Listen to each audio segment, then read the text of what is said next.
नमस्कार, आपका स्वागत है फटाफट खबरों में। मैं हूं आपके साथ रुचिका जसवाल। आज हम लेकर आए हैं उत्तराखंड के हर छोटे बड़े शहर की सबसे तेज और ताजा खबरें।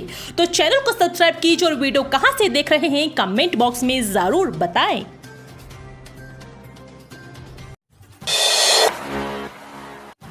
दिव्यांग छात्रों के लिए अच्छी खबर। सिविल सेवा परीक्षा की मुफ्त ऑनलाइन कोचिंग को सीएम की मंजूरी। प्रदेश के दिव्यांग छात्रों को सिविल सेवा परीक्षा की मुफ्त ऑनलाइन कोचिंग मिलेगी। वहीं जिलों में विशेष कैंप लगाकर दिव्यांगजनों को मुफ्त उपकरण दिए जाएंगे। मुख्यमंत्री पुष्कर सिंह धामी ने अंतर्राष्ट्रीय दिव्यांग दिवस पर इसकी घोषणा के बाद इसके प्रस्ताव को मंजूरी दी। मुख्यमंत्री ने विधानसभा क्षेत्र रुद्रपुर के ग्रामीण क्षेत्र हरिचांद गुरुचांद बंग विशाल सामुदायिक भवन के निर्माण के लिए 69.19 लाख, देहरादून में बलभद्र खलंगा मेले के आयोजन के लिए 5 लाख की वित्तीय स्वीकृति दी। पर्यटकों को लुभाने के लिए उत्तराखंड में बड़ी प्लानिंग। GMVN तैयार कर रहा आकर्षक टूर पैकेज। शीतकाल में पर्यटकों को लुभाने के लिए गढ़वाल मंडल विकास निगम आकर्षक टूर पैकेज तैयार कर रहा है। इसमें जंगल safari, popular destination, trekking, rafting, paragliding समेत अन्य साहसिक गतिविधियां शामिल है। जल्द ही निगम की वेबसाइट से पर्यटक टूर पैकेज की बुकिंग कर सकते हैं। इसमें पर्यटकों को आने जाने के साथ ही निगम के गेस्ट हाउस में रहने खाने समेत सभी जरूरी इंतजाम होंगे। साहसिक और पर्यटन गतिविधियों के लिए गाइड और ट्रेनों के भी इंतजाम है। खेल मंत्री ने की घोषणा। राष्ट्रीय खेलों में स्वर्ण पदक लाने वाले खिलाड़ियों को नौकरी देगी उत्तराखंड सरकार। खेल मंत्री रेखा आर्य ने शुक्रवार को मनोज सरकार स्पोर्ट्स स्टेडियम रुद्रपुर में 23.12 करोड़ की लागत से बने वेलोड्रम का लोकार्पण किया। इस दौरान उन्होंने कहा कि खिलाड़ियों के बेहतर भविष्य के लिए धामी सरकार निरंतर कार्य कर रही है। उन्होंने कहा कि राष्ट्रीय खेल में प्रदेश का जो भी खिलाड़ी स्वर्ण पदक हासिल करेगा उसे सीधे नौकरी दी जाएगी। साथ ही 12 लाख की धनराशि भी दी जाएगी। परिसीमन का मुद्दा गरमाया। क्षेत्रफल के आधार पर करने की मांग। 16 को परेड ग्राउंड में रैली। पर्वतीय जिलों से लगातार पलायन हो रहा है। इसमें यहां पर जनसंख्या घटती जा रही है। ऐसे में विधानसभा और लोकसभा की सीटों का परिसीमन जनसंख्या बजाय क्षेत्रफल के आधार पर किया जाए। यह बात उत्तराखंड समानता पार्टी के राष्ट्रीय अध्यक्ष डॉक्टर VK बहुगुणा ने प्रेस वार्ता के दौरान कही। पत्रकारों को संबोधित करते हुए डॉक्टर VK बहुगुणा ने कहा कि प्रदेश में विधानसभा और लोकसभा में सीटों का परिसीमन क्षेत्रफल के आधार पर किया जाए। अगर ऐसा नहीं हुआ तो पर्वतीय क्षेत्रों में विधानसभा और लोकसभा की सीटें घट जाएगी। इससे विकास कार्य प्रभावित होंगे। 2025 में उत्तराखंड की ये 2 योजनाएं साबित होंगी गेम चेंजर। सीएम धामी खुद रख रहे नजर, दिए तेजी से कार्य करने के निर्देश। मुख्यमंत्री पुष्कर सिंह धामी ने सशक्त उत्तराखंड 2025 योजना की समीक्षा करते हुए सभी विभागों को 2 गेम चेंजर योजनाओं पर तेजी से कार्य करने के निर्देश दिए। साथ में इस संबंध में प्रगति का स्पष्ट विवरण अगली बैठक में उपलब्ध कराने को कहा है। मुख्यमंत्री धामी ने सचिवालय में सशक्त उत्तराखंड के संबंध में बैठक में इस योजना के अंतर्गत निर्धारित लक्ष्यों का पर अब तक हुई प्रगति की जानकारी ली।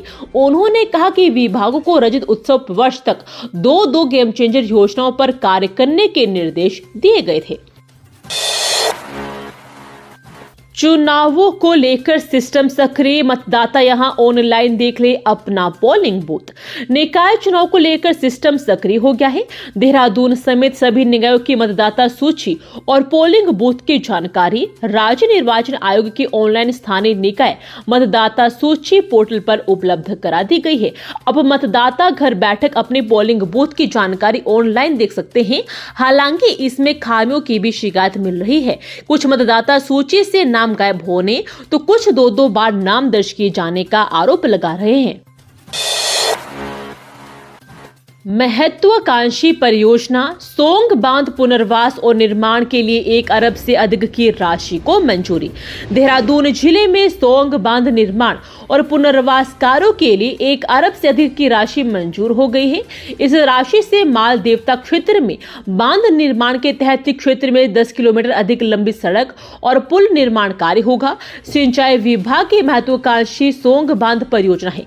इस बांध निर्माण के लिए आवश्यक वन भूमि और पुनर्वास के लिए भूमि का रास्ता साफ होने के बाद परियोजना के लिए बजट आवंटन की प्रक्रिया भी तेज हो गई है। प्रदेश में 4 दिवसीय विश्व आयुर्वेद कांग्रेस का आगाज। देश दुनिया में 6000 डेलीगेट्स ले रहे भाग।